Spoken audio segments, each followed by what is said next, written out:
An element of chord progressions that I think is too often overlooked is inversions. Inversions are when the notes of a chord are rearranged so the lowest pitch is no longer the root note. So, for example, if I take an E major chord, the notes are E, G sharp, and B. Played like this, the root note E is at the bottom of the chord, it's the lowest pitch. And we call this position root position, as the root note, the note the chord is named after, is at the bottom.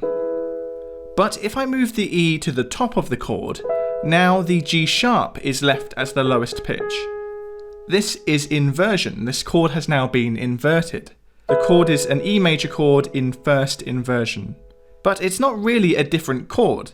It's still an E major chord, but the notes are just in a different order. But as you can hear, even though it is still an E major chord, now it's been inverted, it's taken on a different character, a different tone. As a chord symbol, this E first inversion chord is written as E/G sharp. In other words, it's an E major chord, but with the note G sharp in the bass. We can see this chord in action in Elton John's classic Candle in the Wind. Even though this verse is just based on a simple move from the root chord E to the fourth chord of the key A major, this inversion here adds extra detail to the progression, making it sound richer and more cohesive. Goodbye, Norma Jean. Though I never knew you would all, you had the grace to hold yourself while those around you crawled. By having G sharp as the lowest voice in this chord, rather than the more obvious root note E, it creates a smooth bass line that links these chords together. Elton often uses inversions to create smooth, stepwise motions between chords. For example, in Rocket Man, we can see that this progression of chords have all been voiced in such a way that their lowest notes form a cohesive line that moves by just a semitone or a tone each time. 0 hour, 9 a.m. And I'm gonna be high as a kite by then. In their root positions, these chords are actually quite distant from each other, so without any inversions, each chord change would be a noticeable jump in register.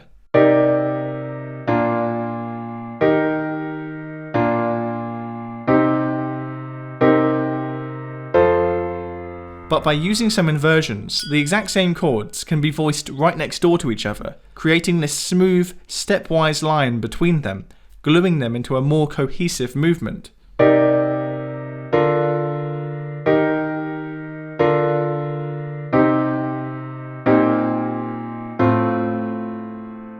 This technique of inverting chords to create a smooth, stepwise motion between them is known as line cliché.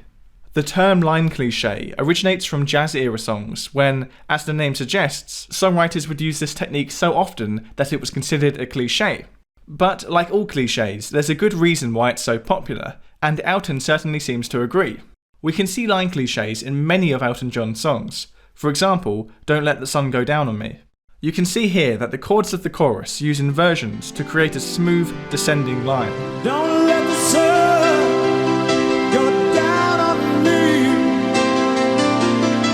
Although I search myself, it's always someone else I see. I just allow a fragment of your life. Likewise, in the chorus of Can You Feel the Love Tonight, Elton has used a few shorter line clichés to glue the progression together. Here, the F chord has been inverted to create a smooth line between the B flat and the G minor chords. Can you feel the love tonight? At this point, the C7 has been inverted so the E is at the bottom, lifting us by semitone from the E flat chord up to the F chord. It is where we are. And at the end of the chorus, inversions have been used to stitch together this quick succession of chord changes. To make kings and vagabonds believe the very best. Another way that Elton uses inversions is to create pedal point. A pedal point is when a consistent bass note is sustained whilst chords change above it. A great example of pedal point is the intro to Elton John's Your Song. We can see that even though the progression is moving between different chords, they are all underpinned by a consistent E-flat bass note, effectively turning these different chords into inversions.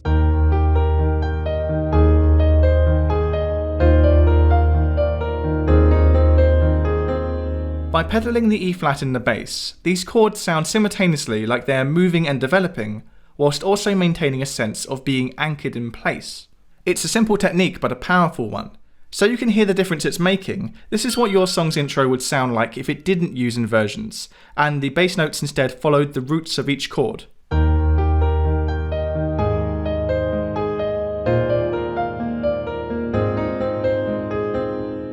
It still sounds like the intro to Your Song, but it no longer sounds as grounded or cohesive.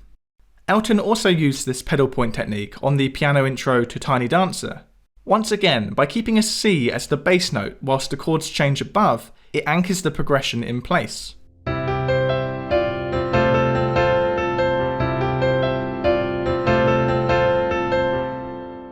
This is what Tiny Dancer would sound like if it didn't use pedal point, and instead the bass notes followed the roots of the chords.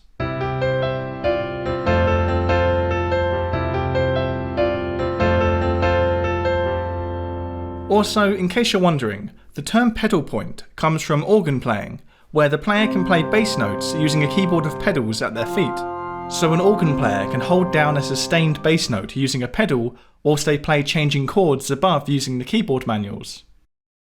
Sometimes the inversions in Elton songs aren't played in the piano, but are instead imposed by what the bass is doing. For example, just before the chorus of Rocket Man, even though the piano is continuing to play an F chord, the bass is climbing up to different notes, each time effectively changing the inversion of the overall chord that we're hearing. Let's fly.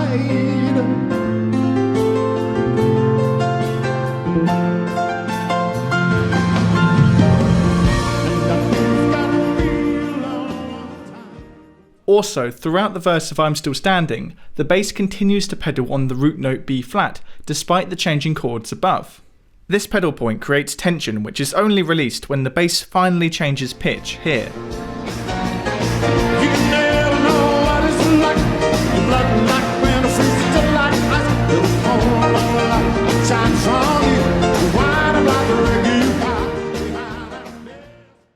Inversions are an important part of what gives Elton songs their signature sound. Take any Elton John song and you'll almost definitely find inversions in the first page alone. One of the reasons why I think we see inversions so much in Elton John's music is that he's a piano player, and inversions are so much more accessible on the piano than they are on the guitar. Elton has said himself that when you write on a piano, you write differently to you do on a guitar. For example, on guitar, if I wanted to play an E chord, I'd probably almost definitely play this one. I wouldn't think about what inversion to use or what voicing to use. And yes, I have got more options than the classic open E chord. I could go up here, or there, or even up there, but I'm very limited on the potential voicings and potential inversions of the chords I'm playing. So if I was going to play a progression, perhaps E major, C major, and then G, I'm not giving any thought really to the inversion because I haven't really got any options to play with. I'm just defaulting the most obvious voicings. And yeah, they sound great together, but that's the same voicings that pretty much everyone's ever used on any guitar song. It's not very original. But on the piano, when you string together a chord progression, you have very little limitation on the way that you voice or invert the chords. If I take that same progression that I played on the guitar, E major, C major, and G major, I could play it like this,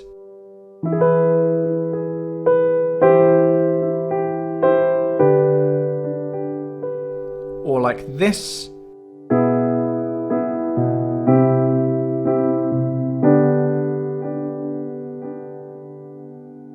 or like this.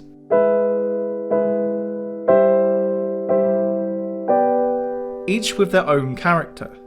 The layout of the piano, and the fact that you have two independent hands to play with, makes it so much easier to conceptualize and execute inversions. On the piano, it's almost impossible not to think about which inversion you're using. But when you're writing a song on the guitar, which inversions you're playing probably doesn't even cross your mind.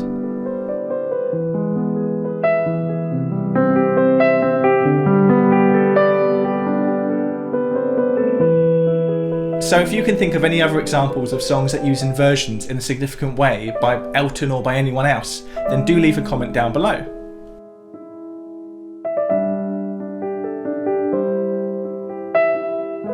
If you'd like to hear more of this piece, it's currently available in full on streaming platforms like Spotify.